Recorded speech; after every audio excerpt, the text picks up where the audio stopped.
Tere päevast, head vaatajad, kuulajad jälgima saadet Julgeolek täna.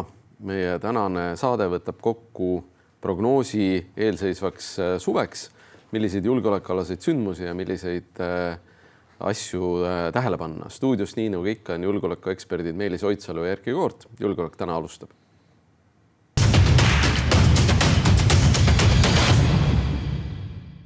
Lähme ajaloo rubriiki. Ajalooline päev, Erkki Koort on T-särgiga stuudios, äkki selgitad natuke? Meil on selles suhtes, see on enne suve viimane saade ja ma mõtlesin, et tuleks täna suvisemalt. No väljas on küll talv. Ei ole, seletad, juba täitsa soe on võrreldes mõne aja taguse ajaga. Millele tahtsin tulutult vihjata, täna on Erkki Koorti raamatu, mis asi see oli, vandenõu kursi komptuurkonnas. Mis asi on üldse komptuurkond? Miks see nii keerulisi pealkirju paned oma raamatutele? Selle raamatu esitlus on täna kell 5 Viru keskuses. Tänan reklaami eest, et ma pean tunnistama, et me päris pikalt kirjastusega diskuteerisime selle pealkirja üle ja päris rahule ma ei jäänudki. Aga komptuurkond on, keskajal olid komptuurid ja foktid, et keskaja alguses olid, tegemist olid siis maaisandatega, kes ordu nimel siis mingeid valdusi valitsesid. Ja foktid olid nagu vallavanemad ja komptuurid olid nagu maavanemad. Hiljem tuli haldusreform ja nad enam-vähem kõik olid sama taseme vallavanemad, nii nagu Eestis on kõige lihtsamad seletades. Aga nad olid ordu kesknikud ja kursi oli siis üks või saksakeelse nimega Talkhoff oli üks väiksemaid komptuurkondi Eesti alal ja üldse vanal Liivimaal, et selles suhtes hästi huvitav selline ajalooline tagapõi. Aga lähme ajaloo... Ma tahan veel rääkida Kaapost ja kirjandusest. Kaapost on võrsunud 2 kirjanikku. Meil on Roland Tamm, kes siin Sündikaat romaanisarja avaldab. Mida sa oled reklaaminud? Ja siis olen reklaaminud mitme arvustusega ka teise kaitsepolitseiametniku Koorti. Millest ma olen väga tänulik. Ma tahan küsida, kas seal mõnes sinu seikluses, seal ükskõik 5 raamatus, on ka mõni nagu päriseluline paralleel sinu töisest elust võtta, mille sa oled tõlkinud keskaega siis? Ja muidugi on. Seal on näiteks mul isegi üks kunagine kolleeg Siseministeeriumist tundis ära ühe juhtumi, mis toimub küll Vastseliina raamatus, kus siis Vene saatkond tuleb siis Vastseliina läbi rääkima keskajal ja Vene saadiku toolile, kus saadik küll veel ei istu, läheb ümber siis lihavaagen. Ja see sündmus leidis aset tegelikult aastal 2012 ma pakun, kus Vene saadiku toolile tõesti läks lihavaagen ümber, kus saadik veel ei istunud, aga hetk hiljem saabus. Nii et selles suhtes on selliseid paralleele näiteks. Üks Siseministeeriumi endine kolleeg küsis, et kuule, et kas see on see juhtum või? No näed. Aga lähme nüüd ikkagi ajaloo juurde, et 16. juuni 1940 esitas Nõukogude Liit Eestile ultimaatumi, kus nõuti valitsuse vahetamist ja täiendavate väeüksuste lubamist Eesti territooriumile. 1988 EKP Keskkomitee vabastas ametist Karl Vaino, kes siis peale seda siirdus Moskvasse, kus ta lapselaps siis Anton Vaino täna on Putini administratsiooni ülem, pikka aega juba olnud. Ja Eesti Keskkomitee poliitbürood siis juhatati või Keskkomiteed nimetati juhtima Vaino väljas. Maailmas 1940 prantslased jätsid teises maailmasõjas maha Maginot-Liini, et asi, millest päris palju on räägitud. Ja 1958 hukati Ungari endine peaminister Imre Nak, kes oli siis keda süüdistati riigireetmises ja kes siis oli ka 1956 Ungaris Budapestis toimunud siis mässu katses süüdistatavud. Väidetavalt ta vähemalt vangis hoiti teda Rumeenias üldsegi päris pikka aega, mitte Ungaris ja väidetavalt ka hukati Rumeenias, mitte Ungaris.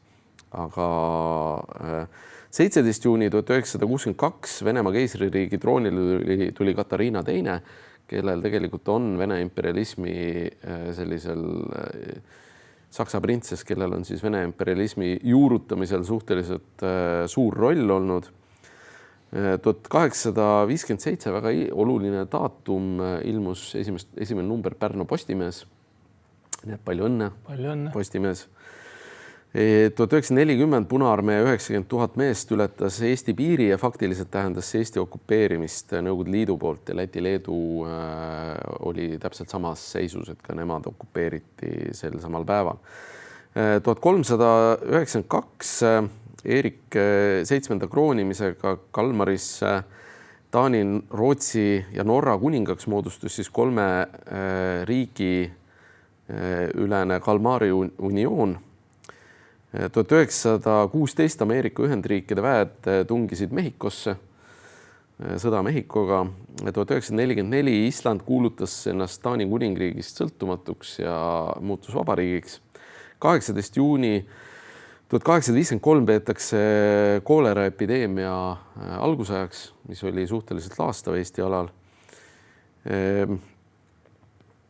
1992 Eesti Vabariigi Ülemnõukogu seadusega anti valimisõigus väliseestlastele, ka suhteliselt märgiline sündmus. Maailmas 1812 Ameerika Ühendriigid kuulutasid sõja Suurbritannia ja Iirimaa Ühendkuningriigile.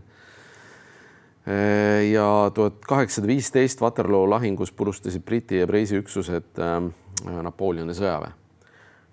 Et sellised sündmused ajaloost. Ja edetabeli juurde minnes, edetabelis on ka päris palju tegelikult teemasid. Minu arvates me edetabelit tavaliselt ei tee küll nagu mingi pingerea järjekorras, aga seekord ma panin top 9 ja ma mõtlesin pikka aega, et kas panna see nagu põhinimekirja, millest me hiljem räägime, või edetabelisse ma panin ikkagi siia praegu. Valgevene diktaator vabandas Ukraina presidendi ees. Ja minu arust üks väga märgiline asi tegelikult, mida tähele panna, sellepärast, et mõneti võib öelda, et Valgevenet on kasutatud Ukraina ründamiseks sarnaselt nagu okupeeritud Eestit või sõjaväebaasidega, Nõukogude sõjaväebaasidega Eestit kasutati Soome ründamiseks. Et tegelikult mingil hetkel vähemasti Lukašenkol paistis, et reaalset võimu Valgevene territooriumi üle tegelikult ei ole. Et tema võimutäius piirdub suures osas presidendi paleega Minskis.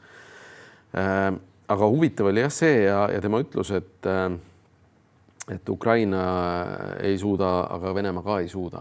Et minu arvates see on hästi märgiline sündmus, mida tähele panna, et Valgevene tegelikult Lukašenko on alati püüdnud hoida tugevama poolele.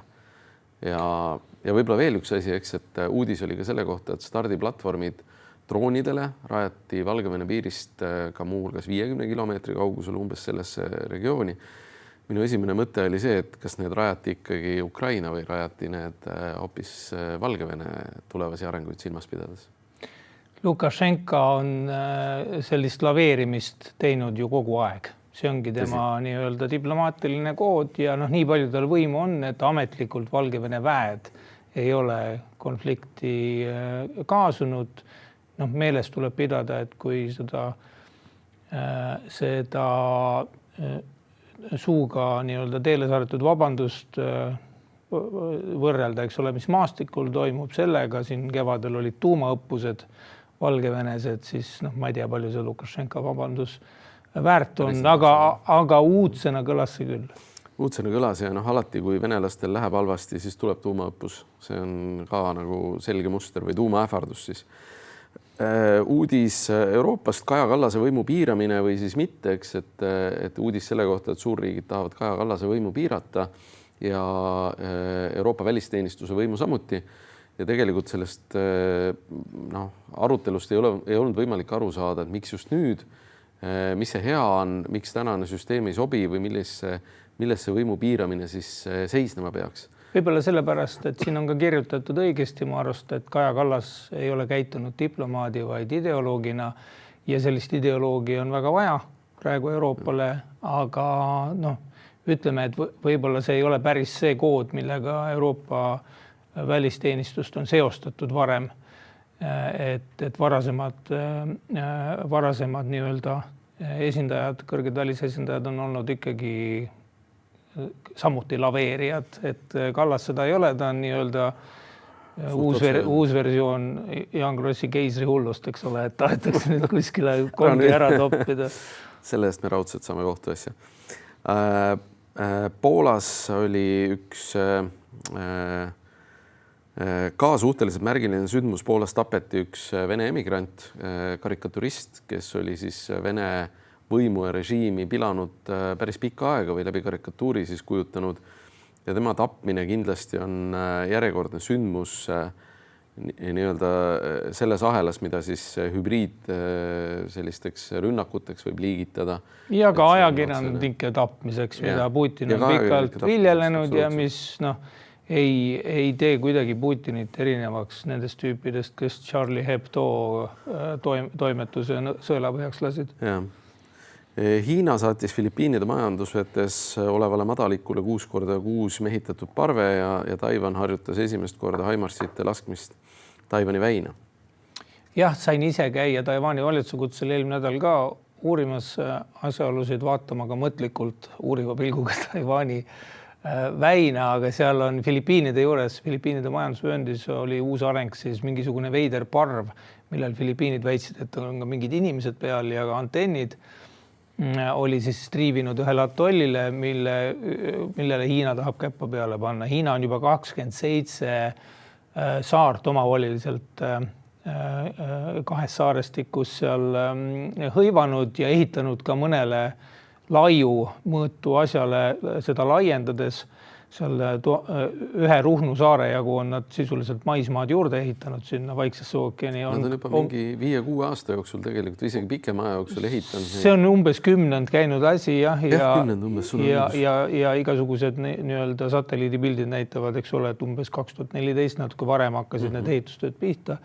Ja nad sõna otses mõttes rajavad sinna lennuvälju, sadamaid, sõjalist tegevust toetavat taristut ja nüüd ollakse mures, et selle parvetamisega hakkab uus faas ja võetakse see Scarborough madalik, kus see parv leiti ka ehitamisele, mis oleks ikkagi märkimisväärne eskalatsioon.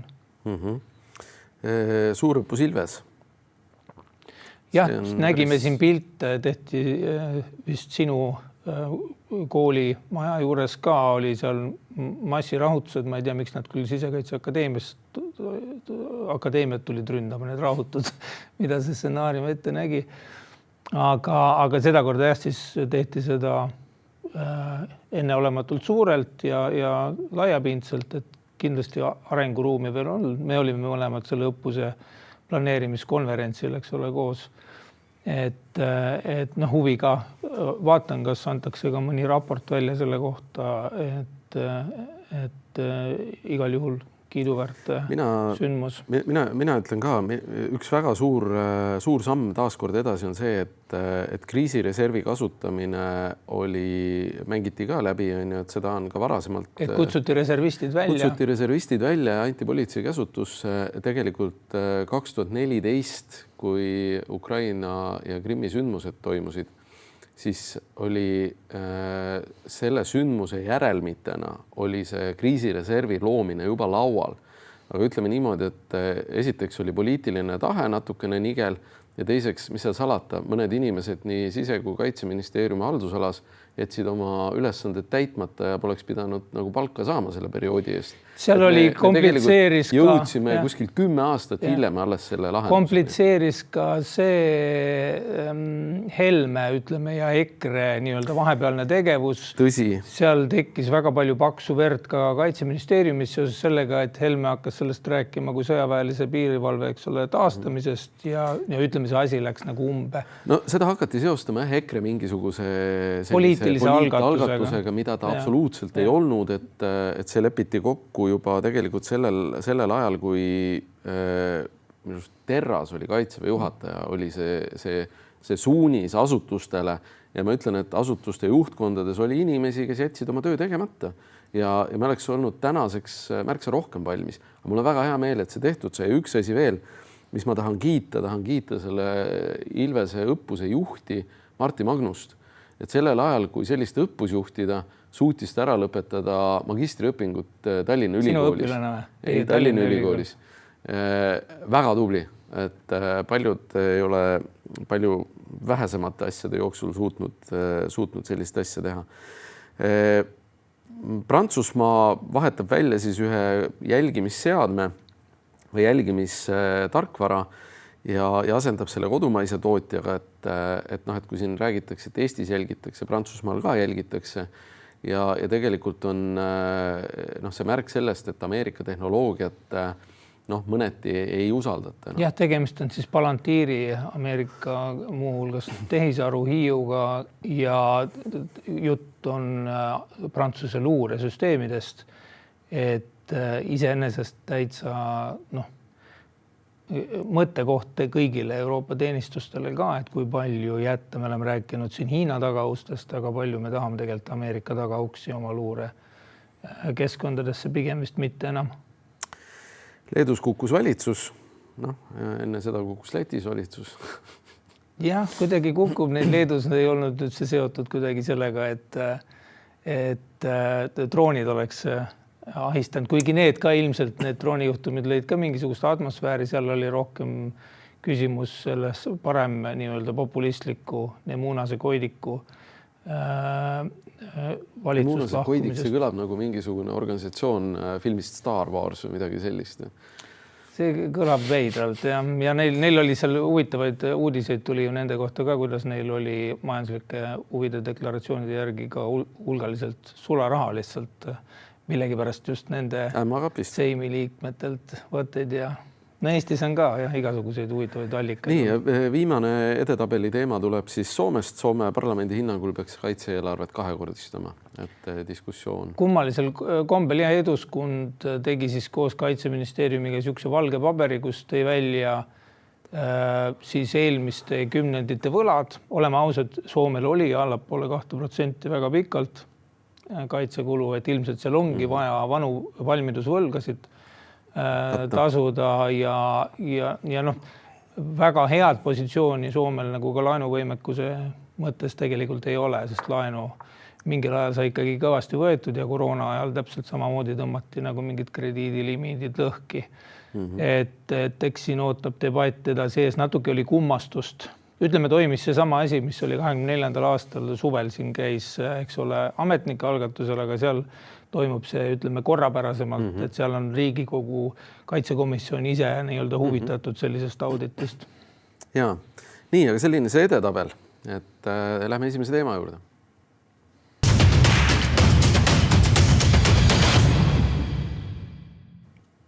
Meie suve edetabeli esimene teema on Eesti julgeolekusuvi ehk et mida see tuua võib ja milliseid olukordi.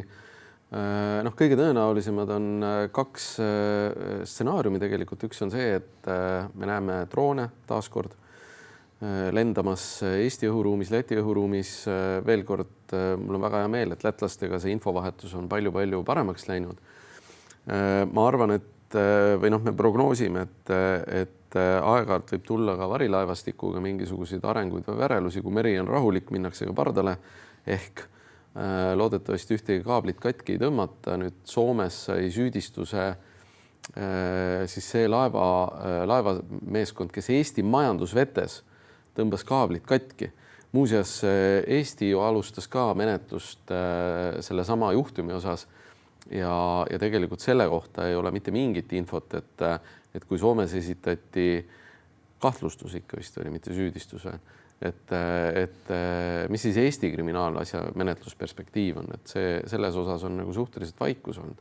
Ja ma olen nõus, et ka sellise infosõja mõttes on vaja anda infot avalikkusele, et asja uuritakse ka õiguskaitseliste vahenditega, et selle osa peale võiks Eesti mõelda, mis siin veel sellest suvest tootaks. Ma ei tea, kas prokuratuur on nii ära hirmutatud, et nad ei julge midagi öelda enam.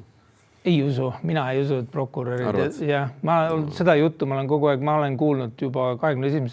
aastast saati, kuidas meil on luurajad on hirmunud, eks ole, kõik on toodud hirmunud, ise on julgeolekuasutuse töötajad ja käivad ringi hirmununa. Ja sedasi, et me ei julge koosolekul tulla pärast. Aga prokuratuuri ja seda juttu oli ja mina ei usu, et prokurörid ka kardavad.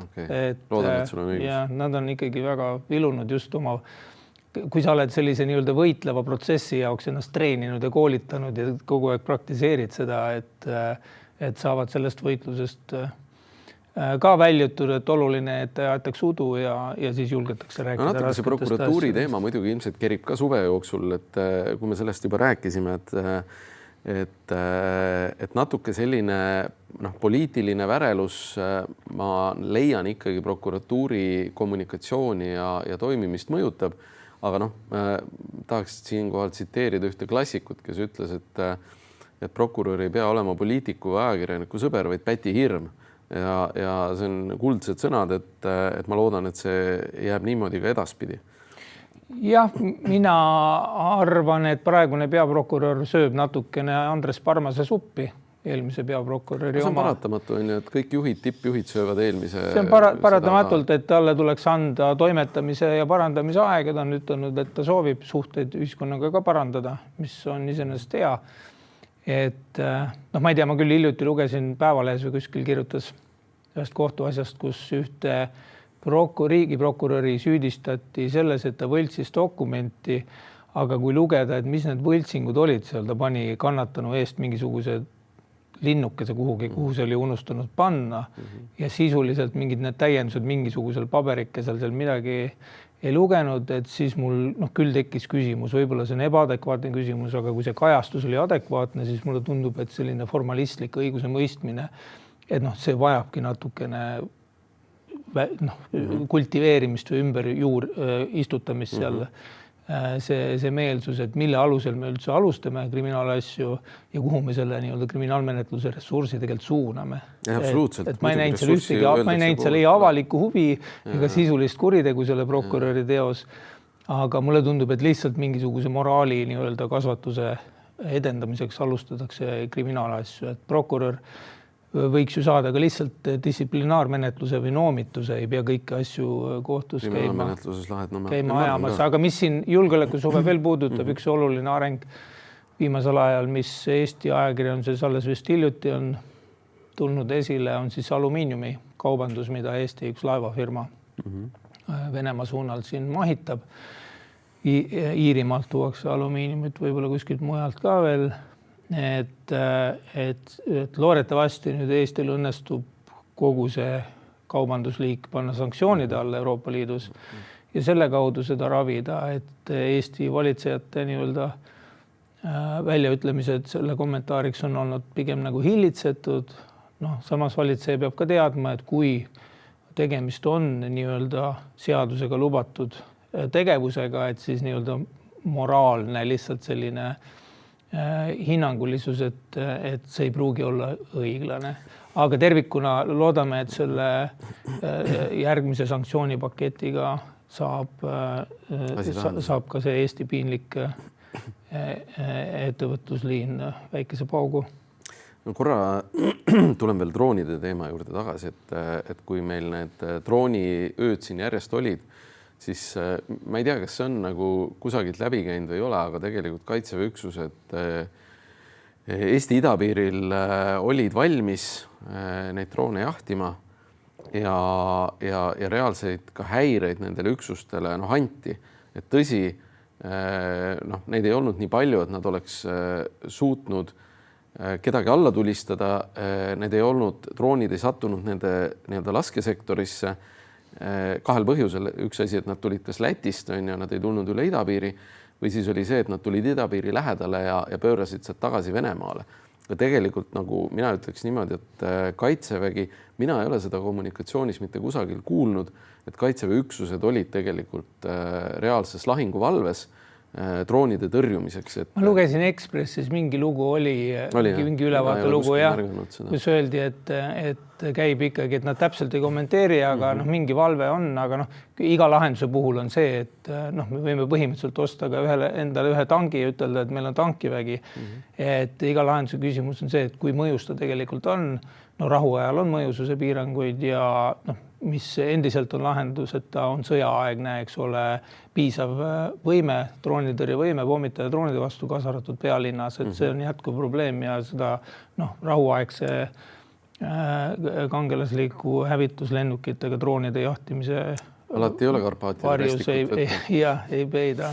Okei, liigume edasi. Sideandmed, muud andmed, millele riigiasutused, eelkõige politsei ligipääsu omavad või üldse jälitusasutused tegelikult on päris teravik, on koondunud hästi palju just politsei päringutele aga noh, politsei pole ainus, kes päringuid teeb, et see on üle välja ja noh, on need siis sideandmed, on need terviseandmed, on need retsepti andmed või mingid muud.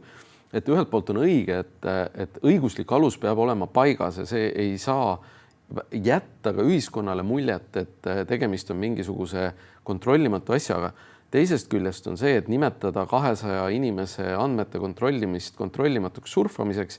Noh, ma ei jaga seda arvamust, sest ühes kriminaalasjas sul võibki olla võib-olla 500 inimest, keda sa pead mingisugune kontrollima, et kas tunnused esinevad või ei esine. Näiteks nagu seesama lapse tapmise juhtum on ju. Siis üks asi veel, et hästi kirglikult on tulnud teemaks ka see, et kas Telia andis postkasti sisu välja või mitte.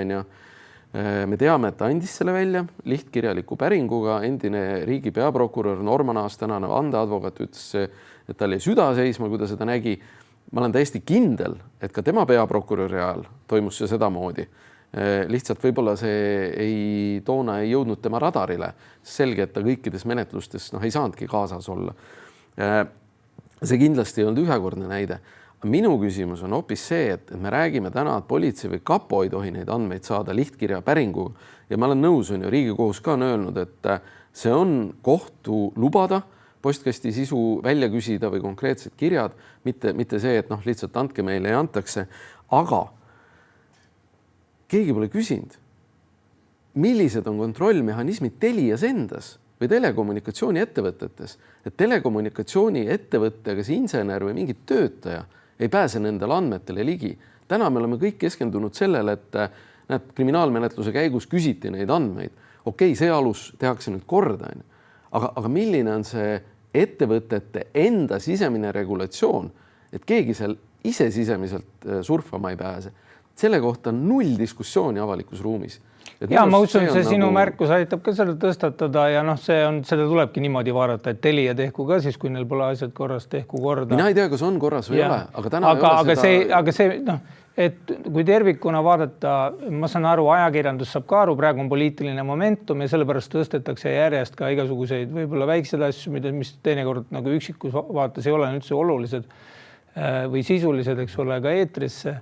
Aga teisalt, ma ise olen näinud seda nüüd riigiasutusest ära tulnuna ka juba 5 aastat, eks ole, et on räägitud sellest, teeme selle sideandmete asja korda. Mina tulin Siseministeeriumist 8 aastat tagasi ära ja siis me olime selles etapis, et kohe-kohe tekib mingi lahendus. Ja nüüd on 8 aastat. Ja see on ilmselt, et sellega ongi nagu liiga kaua venitatud ja mingi hetk sul kaob lihtsalt igasugune pidamine ära, kui see liiga kaua mõned tuima. Seal on üks probleem ka, mis selle sideandmetega on, et põhjus, miks ka Eestis Justiitsministeerium ja Siseministeerium ja muud asjaomased instantsid selle reguleerimisega, ma ütleks, et mõneti viivitasid, oli ju Euroopa Komisjoni poolne lubadus, et üle-euroopaliselt reguleeritakse see ühetaoliselt ära. Euroopa Komisjon tegelikult ei saanud sellega hakkama. Ja ma ütleks, et see sama näide on taaskord üks selline rahuaegne olukord. Niimoodi nagu me nägime, eks Poolas ja Lätis ja Leedus rändesurvet, ränderünnet, kus asjad tehti korda peale seda, kui selgus, et seda regulatsiooni kasutatakse massiliselt migrantide surumiseks üle piiri. See asüüli taotlemise regulatsioon, mis Euroopas oli, töötas tavaolukorras ja rahuolukorras ideaalselt või ideaali lähedaselt. Aga ta ei olnud absoluutselt valmis selleks hübriidründeks. Samamoodi see sideandmete kogumine, see regulatsioon ei vasta absoluutselt hübriidsõja tingimustele. Me ei ole täna täielikus rahuajas. Ja samamoodi on kas või see Eesti algatus, et paneme musta nimekirja kõik Ukrainas võidelnud venelased, mis on väga õige algatus, Euroopa Komisjon ka sinna poole liigub, aga Schengeni infosüsteem, kuhu nad lisada tuleb, ei kannata seda koormust vastu ja see protseduur ei sobi 1 miljoni inimese panekuks sinna. See sobib selliste 10 või 100 inimeste lisamiseks sinna, aga mitte 1 miljoni. Ja pealegi kõik need inimesed võivad taotleda edaspidi viisat ja viisa keeldumine on Euroopa Liidus vaidlustatav, sealhulgas Eestis. Ehk et kui Vene sõjakurjategija taotleb viisat ja ta seda ei saa, võib ta pöörduda Eesti kohtusse ja selle vaidlustada ja see süsteem ei vasta ka absoluutselt tänastele vajadustele. Et me tegelikult ei ole Euroopa tasandil neid asju korda teinud. Jah, aga ütleme, elaniku jaoks pole vahet. On see Euroopa, on see valitsus? Ei ole vahet, muidugi. See on ikkagi võim paneb tuima ja kui see on Euroopa, kellel nii palju võimu on selle asjale seda hirmutama. Ja. Kolmas meie punkt, õigeusu kiriku saaga, et Riigikogus otsustas presidendi välja kuulutamata jäetud seadus. Ei, see on selline KIKOS, on ju, lühendiga KIKOS, see on nagu mingi hamstri nimi. See on nagu mingi Ungari hommiku helveste mark. On ju, võib-olla tõesti. Et Riigikohus otsustas, et president jättis selle välja kuulutamata. Minu arust seal oli nagu pigem presidendi õigusnõuniku ideoloogiline veendumus, et see peab olema vastuolus põhiseadusega ja see jäeti välja kuulutamata. Ja tegelikult Riigikohus nüüd otsustas tõsi mõnede eriarvamustega, et see ei ole vastuolus põhiseadusega, aga seal on vaja täpsustada, et see oht ei saa olla abstraktne, see peab olema konkreetne. Samas on see, et kui see nüüd jõustub, siis kogudustel on teatud teekaart või teatud selline mehhanism, mille nad peavad läbima. Selle tähtaeg ei saabu suvel, aga osa nendest tegevustest tuleb ära teha suvel, sellepärast pooleaastane tähtaeg umbes seal aastavahetuse või jõulude paiku täis saabki, kui lugeda lihtsalt kuude lõikes. Ja see on päris huvitav olukord, et see vaidlus ei ole veel sugugi lõppenud ja kohtuasju tuleb päris omajagu selle, kui seal konkreetselt rakendama hakatakse. Selle kirikute seaduse nii-öelda vetostamisega kindlasti Karis sai venekeelse elanikkonna seas hääli juurde. Või toetust, et ta toetus on selgelt kasvanud pärast neid sündmusi. Tuleb tähele panna, et ta kuulutas eile välja Karis siis kriisiolukorra. See läks natuke liiga üle jala minu arvates. Kriisiolukorra ja riigikaitseseaduse. Mul tekkis seal nii-öelda küsimusi, sest et õigusnõunik Hent Kalmo ütles, et mure on põhjendatud, et regulatsioon on liiga üldine, liiga lai. Ametnike selgitused ja regulatsioon ise ei lähe omavahel lõpuni kokku, et mis see algne taotlus on ja mis on lõplik regulatsioon. Seal võis olla seda atmosfääri, mis loodi juba Riigikogu saalis, et kes selle vastu on riigireeturid umbes nii nagu Kalev Stoicescu, eks ole, deklareeris.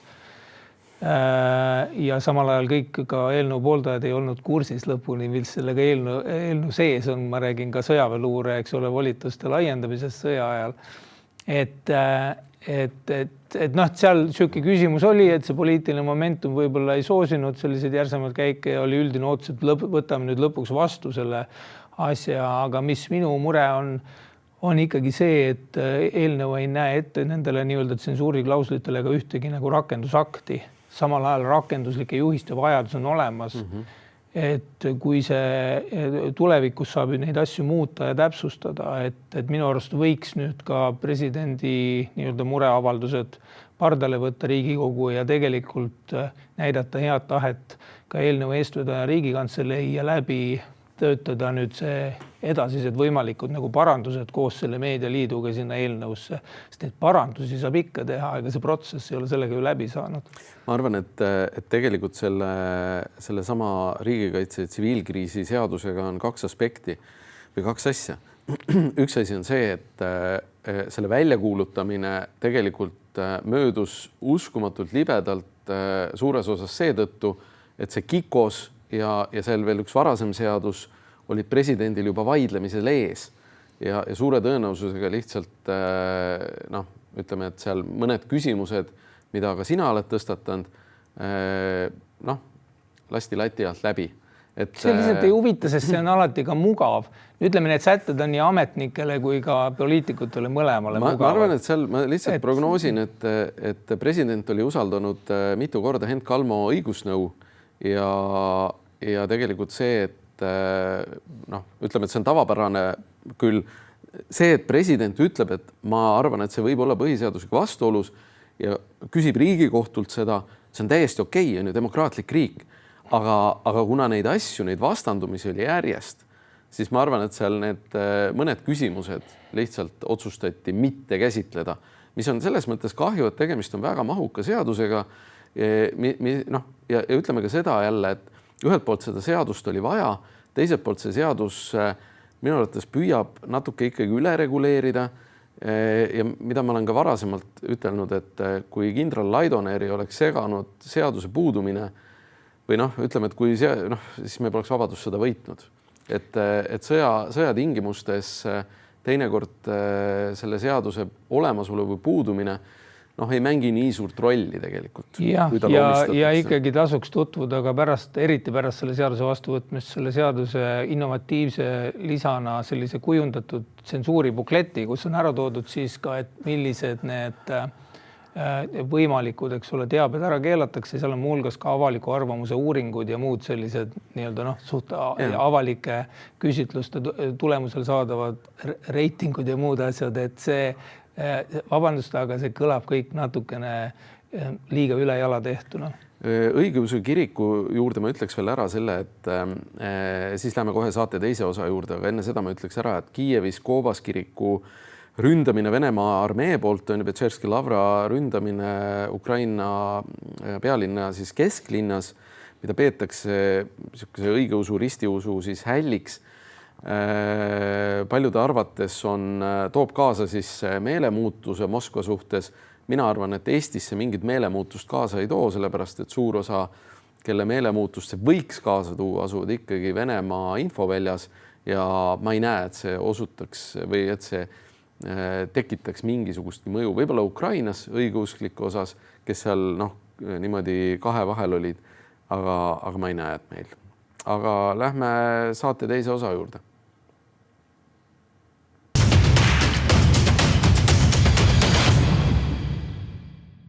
Ukrainaga jätkame, et Ukraina sõda, et suur küsimärk, otsustavat ülekaalu jätkuvalt ei ole.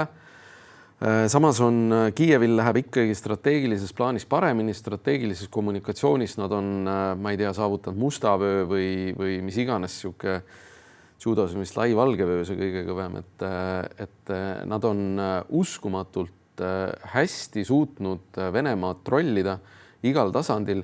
Ja ma vaatasin ka eile, kui Trump rääkis taaskord rahupüüdlustest või rahu vahendamisest, et kui Iraaniga nüüd on rahu, siis peale seda me võtame ettegi selle olukorra Ukraina või selle sõja Venemaa ja Ukraina vahel, siis ka Trumpi avaldused olid selles mõttes muutunud, et kui ta varem pigem ründas Ukrainat või vähemalt ei toetanud teda, siis nüüd viimane avaldus oli pigem Venemaale etteheiteid tegev, aga see võib muutuda muidugi. Siin kuskil tuli uudis, et Putinile lavastatakse siis õhtuseid uudiseid, et pärast põhiuudiste programmi jäävad diktorid veel tööle ja siis loetakse mõned lood uuesti sisse ja mõned lisalood ka äkki, mida ei ole juhtunud tegelikult. Et lugesin hiljuti sinu ühte arvamusavaldust ka, kus sa ütlesid, et Putin on nii maha maganud oma kõik võimalused tegelikult, mida talle on kandikul pakkunud Trump. Et ilmselt seal taga ongi see mingisugune illusioon või mullis elamine lihtsalt ja tundub, et see ei ole kuhugi kadumas, sest et endiselt käivad jutud siin võimalikust mobilisatsioonist. Kas seda suvel tehakse, kas see tuleb sundmobilisatsioon, mingid teated on, et iseenesest reservistidele mobilisatsiooni kutseid on hakatud saatma ja rohkem saatma kui varem, eks ole, aga sellist suurt sundmobilisatsiooni lainet täna veel ei ole, et eks näis, et kas suvel tulebki või oodatakse sügiseni ja siis tehakse mingi järgmine käik, aga mingid deeskalatsiooni või tagurdamise huvi Kremlist praegu näha ei ole kuidagi. Kremlist ei ole näha, aga ikkagi see, et mingisugused läbirääkimised käivad, mingisugused kontaktid on, räägitakse siis Roman Abramovitšist kõige rohkem, eks. Ka Zelenski on seda kinnitanud, et Abramovitš on temaga suhelnud rahu teemal ja ka Putin on seda avalikult välja öelnud, et sellised kompimised käivad. On ka selge, et Venemaa eliit on selle sõja jooksul olnud korduvalt rahutusseisundis. FSB ja käeraudude abiga ja tsetseenidega on nad maha rahustatud iga kord. Aga ühel momendil see ei pruugi enam toimida sellisel kujul. Ehk et FSB ise võib tahta mingi hetk mingit muud käiku teha. See ei pruugi olla deeskalatsioon, see võib olla vastupidi, eskalatsiooniredeli järgmine pulk, et seda me täna ei tea. Aga Ukraina on ikkagi suutnud ennast olulisel määral kehtestada. Nad on natukene suutnud oma positsiooni parandada ja ma ütlen, et riigid ka nii-öelda globaalses lõunas, kes varem olid Ukraina suhtes kas mitte midagi ütlevad või pigem vaenulikud, kuna koloniaalminevik ja lääne toetus on ju mõjutas ka seda, siis tänaseks on Ukraina suutnud ikkagi seda poolehoidu seal olulisel määral kasvatada. Ja venelased on natuke muutunud ka oma õhusõja taktikat, eks ole, tehakse harvemini aga suuremate salvadega rünnakuid ka Kiievile. Võib-olla on see vastus ka Krimmi halvenevale olukorrale, mida nüüd Ukraina on uue arenguna suutnud tõsiselt süvendada, seal varustusliine oma keskmaadroonidega ära lõigates. Et kas sealt tuleb mingisugune uus kvalitatiivne nihe sellesse konflikti ei tea, aga mingid eeldused on selleks justkui loodud. Eeldused on loodud. Lähme edasi Lähis-Ida arengute juurde. Sõjas Iraaniga umbes 6 aega tagasi, siis mitte eelmises, vaid üle-eelmises saate lõpus prognoosisime, et 6 aja jooksul umbes jõutakse Iraani sõjas kokkuleppele. Voilà, kokkulepe mingil kujul täna on olemas. Kas ta pidama jääb? Seda me tegelikult täna ei tea. Väga keeruline ennustada siit rahu kindlalt, sellepärast, et kogu see kokkulepe Iraan on ilmselt siin avalike allikate põhjal teinud selle kokkuleppe tingimuseks olukorra Liibanonis, mis näitab, kui palju tegelikult on Iraanil jõuõlga selles läbirääkimises. Et jutt ei käi ainult, eks ole, Iraani enda tegevusest, vaid Iraan tahab ikkagi säilitada oma proksisid, Hezbollah'd kaitsta ja teada mingeid tingimusi ja piiranguid Iisraeli tegevusele Liibanonis. Ja see on näha ka Trumpi hiljutistest avaldustest, kus ta halvustavalt ja alandavalt räägib ka Iisraelist. Ja just avalikult öeldes, et see Liibanoni operatsioon tegelikult võtab nii-öelda rahuvõimaluse ära. Ja endiselt on juttu ka sellest, et Iraan hakkaks siis mingisugust tasu küsima väina läbimise eest, mis oleks groteskne, kui nüüd see arve Iraani sõjakasutuse eest esitatakse kogu ülejäänud maailmale või sõjakahjude eest. Ja ilmselt nii Iraan kui Omaan on natuke närvilised siin Euroopa riikide avalduste kohta ka. Siin tuli just vist mingi 14 Kirde NATO ja Põhja-Euroopa riigi ühisavaldus, kus öeldi, me oleme valmis selle nii-öelda laevatusvabaduse tagamise operatsioonis osalema. Mina ei usu, et Omaangi soovib sinna Prantsuse mereväge ja teisi, eks ole, nii-öelda korda pidama. Mina väga ei usu Prantsusmaa avaldusi, ma pean tunnistama. Prantsusmaa avaldused on kuidagi olnud sellised väga deklaratiivsed ja tegelikult sisutud, et sellele ei ole liiga palju järgnenud. Tõsi, et mitte nagu Pariisile täitsa liiga teha, siis luureinfot on nad ukrainlastega jaganud peale ameeriklaste luure siis info kärbumist, mitte lakkamist, aga natuke kärbumist. Et see on, aga kõik muud nagu näiteks ka Macroni avangud, mis on olnud tegelikult oma olemuselt väga geniaalsed ja pannud Moskva kohe peegeldama. Seal ei ole kahjuks järgnenud mitte mingisugust tegevust. Varilaevastikuga nad on märksa eeskujulikumalt toimetanud kui britid, kes nüüd lõpuks skoorisid esimese varilaevastiku pardumise ka ja said vastuseks kohe hoiatuslasu La Manche'i väinas Vene sõjalaevalt mingisuguse purjeka suhtes. See iseenesest näitab taset, kui sa purjekaga hakkad meresõda pidama. See on hästi huvitav, kui ma loen, et Suurbritannia pidas või London pidas La Manche'is kinni mingisuguse asja ja samamoodi, et Briti kaitseministeerium kommenteeris juhtumit La Manche'i väinas, et brittide jaoks La Manche ei ole olemas, brittide jaoks on Inglise kanal. Et see on nagu üks asi, mis minule selles kajastustes on nagu väga silma tornud. Ma ei tea, Briti passiivsust vaadates, siis see pigem on praegu La Manche, Inglise kanal ja võib-olla ka midagi natuke venekeelset, sest need varilaevastiku alused ikkagi saalib seal tohutult. Brittidest veel rääkides veel nende kaitseminister astus tagasi, kuna ei suutnud nii-öelda saada vajalikku kaitseeelarvet, et Briti, selline trajektoor ja üldse kaitsehoiak on ikkagi suht löödi olnud Starmeri ajal. Okei, me peamegi ära rääkima viimased punktid veel.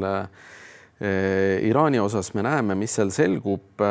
Tegelikult on see, et Trumpil on 2 järgmist rauda tules, on ju Kuuba ja ilmselt ta tuleb tagasi Gröönimaa juurde taaskord. Kumb juhtub ennem, kumb pärast. Kuuba on hästi lähedal operatsioonialana. Samas Kuuba on ka öelnud, et ka nendel on droonid ja võimekus neid saata siis Ameerika nii-öelda selle põhiterritooriumi pihta. Ja samamoodi on Kuubal puudub strateegiline sügavus, mis on olemas Iraanil ja Kuuba kommunistlik režiim ei ole kaugeltki enam sellise ideoloogilise tasemega nagu Fidel Castro ajal. Et see olukord on täitsa teistsugune. Ja nüüd on küsimus ka seda, et mis ajal tullakse tagasi Gröönimaa juurde. No ilmselt on ka Ankara nüüd juulikuise NATO tippkohtumise käigus võib-olla kuskil mingis jutuformaadis ka Grööni olukorra lahendamine. Mark Rutte ilmselt peab ka siin olema kuidagi leidma mingeid loomingulisi lahendusi, kuidas vähemalt seda teemat hoida nii-öelda vaka all, et see tema põhieesmärke, milleks on siis Euroopa kaitsekulude kasvu tagamine ja ka kaitsetööstuse ergutamine. Ta käis siin ka hiljuti ühel kaitsetööstusüritusel rääkimas, et Euroopa riigid või NATO liitlased peaks hakkama üksteiselt rohkem ostma, et vähem protektsionismi, rohkem nii-öelda mahutellimusi ka väljaspoole oma riiki. Et tema jaoks on need olulised ja ta on siin üritanud ka seda Eesti 0,25% strateegiat, et Ukraina jaoks mingi püsivam, eks ole, toetus saada. See kahjuks kukkus läbi 5 riigi vastuseisu tõttu, aga võib-olla see... Kelle seas oli ka Ameerika. Ja, võib-olla see, et see sündmus toimub just Ankaras, on praegu, võib-olla tuleb NATO-le isegi kasuks, et võib-olla on see koht, kus Trump ka tunneb ennast natukene mugavamalt aga selge on see, et USA tuleb ja räägib täpsemalt oma ajakirjandusse lekkinud plaanidest vähendada Euroopas kiiresti kohalolu. Lennukid laevad, õnneks seal praegu nendes lekkinud materjalides Welt ja siis just New York Times avaldasid, need ei ole veel maaväge. Aga me ei tea, kui Trump suudetakse välja vihastada mingi mökutamisega seal, et siis sealt võib tulla ka totakaid avaldusi. Eriti kui näiteks Hispaania seal hakkab jälle rääkima sellest, kuidas 2% on piisav. Hispaania kindlasti hakkab seda rääkima ja tegelikult on üks asi, mida võib-olla veel esile tuua selle NATO avalduste puhul. Sa panid tähele, paar päeva tagasi tegi Saksamaa õhuülem avalduse selle kohta, et kui keegi ründab Baltikumi, siis algab verepulm Venemaal. Mul on väga hea meel, et sakslased ei rääkinud seekord, et Narva on järgmine või Hiiumaa on järgmine, vaid tegid avalduse, mis ka avaldus on. Ja mees sõnast. On ju, võib-olla on artiklitel olnud ka mingisugune mõju. Ja ma arvan, et see on Korti doktriini osa. Nakatuslik levik. Absoluutselt. Ja Venemaa suvised arengud viimase teemana, siis Venemaal tegelikult on värelusi, kas või see sama droonibaaside rajamine Valgevene piiri äärde, mis on üldiselt Venemaa ei ole Valgevene piiri taha varasemalt sõjaväe selliseid rajatisi väga palju teinud. Soome piiride taha küll, meie piiride taha küll, aga sõjalise planeerimise poolt vaadatuna Soome ei olnud varem NATO liige, nüüd on sõjalise planeerimise mõttes on täiesti loogiline, et nad sinna ehitavad. Ja mis aeg võiks olla veel parem ehitamiseks, siis kui sõdurid jalus ei ole. Nad on Ukrainas ja samal ajal sa saad renoveerida ja ehitada. Aga Putini kindlasti see 9. paraadi trollimine Ukraina poolt ja rahutingimuste sõnastamine, peale seda jälle hakkas tuumarusikaga vehkima Moskva. Ja tegelikult see sama rindevägede komplekteerimine on probleem. Venelased on kaotanud vallutatud alasid ja selline peataolek või segadus Moskvas ikkagi kumab läbi, et nad püüavad tõrjuda läbirääkimisi Euroopa riikidega, aga suure tõenäosusega varem või hiljem see aset leiab, kui Trump mingisuguse järjekordse Alaska avanguga muidugi välja ei tule. Ukraina jaoks muidugi oleks selline vaherahu ilma konkreetsete julgeoleku tagatist, et ta ohtlikum variant kui selline ka aeglustuv, aga endiselt küdev konflikt, sest et see annaks Venemaale võimaluse valmistuda ja noh, mingit nagu head garantiid, eks ole, jätkuolukorraks sisuliselt ei ole. Mina küll ei näe, et ükski riik peale USA ja USA ei tee seda, tahaks anda püsivad ja päriselt toimivad julgeolekugarantiid Ukrainale. Kuidas Eesti peaminister on ütelnud, et meie sõjamehed lähevad sinna, meil on siin tahtekoalitsioon, kes ütleb, et nemad on valmis oma vägedega seal riskima. Pigem võib Ukraina anda julgeolekugarantiid edaspidi Euroopale ja tegelikult oma sõdimisega ja vastupanu. Ütleme siis nii, et kui seal on mingid ebasoodsaid tingimusi selles vaherahus, mis tegelikult Ukraina julgeolekuolukorda vähendavad, eks ole, või nõrgestavad selle tugevdamise asemel, et siis selline vaherahu on ilmselt halvem ikkagi siis. No, ütleme niimoodi, et maailma üks suurimaid naftavarude omanikke on täna ikkagi kehtestanud piirangud väga paljudes regioonides kütusele, mõnedes piirkondades kütust üldse napib. Krimm on tegelikult varustamatu, ma arvan, kui see Ukraina suudab Krimmi varustamist jätkuvalt häirida, siis Krimmi selline nagu aupaistega tagasitoomine muutub tegelikult väga suureks probleemiks Venemaale endale lähiajal just tsiviilelanike vaatest ja kui meenutada, tõmmata paralleeli, et 80ndate lõpus Nõukogude Liidus olid ka väga pikad kütusejärjekorrad ja see tähendas peatselt Nõukogude Liidu kokkuvarisemist. Probleem on selles, et meie teame seda, aga Putin ei tea ja võib-olla ei tea Trump, kelle luure üle hiljuti teatas, et on leidnud üles Ukrainast need biolaborid, mis kujutavad ohtu kogu maailmale. See on veider. Nii, aga meie saade on sellega läbi. Soovime kõigile ilusat suvepuhkust, turvalist suve ja kohtume sügisel.